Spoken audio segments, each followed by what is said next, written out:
عليكم ورحمة الله وبركاته.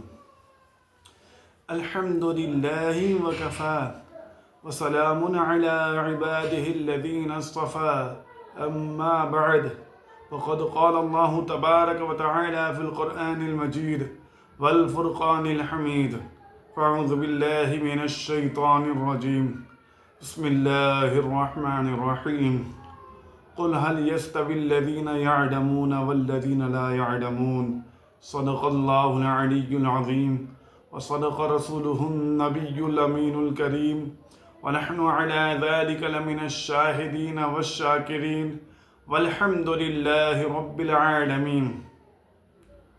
لوگوں کا یہ آج کل تھاٹ پروسیس بنتے جا رہا ہے کہ ریزننگ اور ریلیجن ایک دوسرے کے اگینسٹ ہے اور ریزننگ اور ریلیجن ایک دوسرے کے ایکسٹریم کارنر. یعنی اس کو یوں کہہ لیں کہ جہاں مذہب ہوگا وہاں عقل نہیں اور جہاں عقل ہوگا وہاں مذہب نہیں. Let's analyse this. یہ کہنا کہ اسلام ریزننگ کے اگینسٹ ہے وہ ایسے ہی ہے جیسے یہ کہنا کہ قارون دولت کا مخالف تھا. قارون دولت کا مخالف تھا. گرام بیل ٹیلی فون کے اگینسٹ تھا. آئنسٹائن اور نیوٹن سائنس کے اگینسٹ ہے. And this is similar with Islam. یہ وہی کہے گا جس نے کبھی قرآن شریف کو گو تھرو نہیں کیا ہوگا. لفظ عقل اور اس سے ملتے الفاظ قرآن شریف میں بڑی کثرت سے یوز ہوئے ہیں جن کا بیس پوائنٹ ریسرچ اور انالائز کرنے پر مبنی ہے. قرآن شریف کی تلاوت کے وقت لفظ علم، یعلم، یعلمون، تعلم، تعلمون، عالم، عالم، ان سب کا بیس پوائنٹ نالج یعنی علم ہے.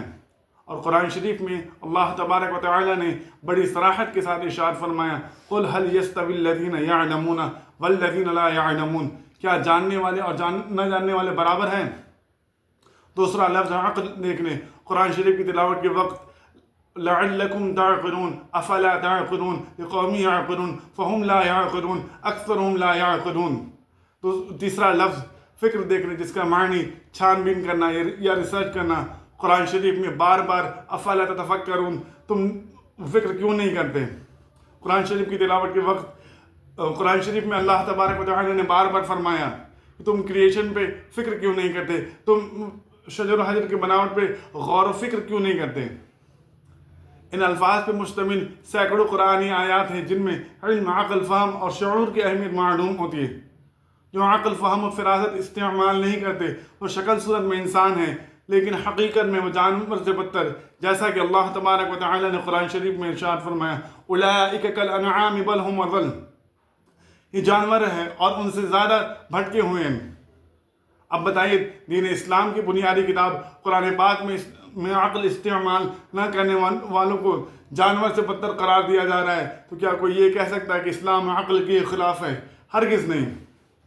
اب رہی بات کہ یہ کہنا کہ اسلام فلاں جگہ پہ عقل کا استعمال منع کرتا ہے تو وہاں یہ دیکھا جائے گا کہ وہاں عقل کا استعمال منع کرتا ہے یا اس کے نیگیٹو یوز کا منع کرتا ہے. جیسا کہ اللہ تبارک و تعالی نے ایک مسجد کی مذمت بیان کی اور فرمایا والذین اتخذوا مسجدا ضرارا وکفرا وتفریقا بین المؤمنین. جنہوں نے نقصان پہنچانے اور کفر کے سبب اور مسلمانوں میں ڈرا ڈالنے اور اس شخص کے انتظار کے لیے مسجد بنائے جو پہلے سے ہی اللہ اس کے رسول کا نافرمان تھا. یہاں اس مسجد کی مضموم استعمال فرمایا جا رہا ہے کہ وہ مسجد مسلمانوں میں ڈرا ڈالنے کے لیے استعمال ہوتی ہے. تو کیا کوئی یہ کہے گا کہ اسلام مسجد کے خلاف ہے؟ تو وہاں یہ کہا جائے گا کہ بھائی اسلام مسجد کے خلاف نہیں بلکہ اسلام مسجد کا بنانے کا حکم دیتا ہے. وہ جو مذمت ہے وہ اس جگہ پہ ہے جہاں مسجد بنانے کے نام پر نفرت، کفر پھیلائی جاتی ہے. اور ورنہ اسلام تو مسجد بنانے کا حکم دیتا ہے. یوں ہی اگر کوئی ہاسپٹل میں لنگس کا ریکٹ چل رہا ہو اور لوگ اس ریکٹ کے خلاف پروٹیسٹ کرے تو کیا کوئی یہ کہے گا کہ لوگ ہاسپٹل کے خلاف ہے؟ بلکہ یہ کہا جائے گا کہ لوگ ہاسپٹل میں چل رہے لنگس کے ریکٹ کے خلاف ہیں. یوں ہی اسلام عقل کے خلاف نہیں بلکہ اس کے نیگیٹو یوز کے خلاف ہے. اب جو عقل ملک کے خلاف استعمال ہو تو وہ ضرور مذموم ہے. تو جو عقل احکم الحاکمین سے باغی مناتی، خالق کائنات کے وجود کا انکار کرے وہ ضرور مذموم اور مردود عقل ہیں، اور ایسے عقل کی ضرور مذمت کی جائے گی، اور یہ عقل کی مذمت نہیں بلکہ اس کے مذموم استعمال کی مذمت ہے۔ اللہ پاک ہمیں بھی صحیح عقل اور فہم عطا کرے اور اسلام کو سمجھنے کی توفیق عطا فرمائے۔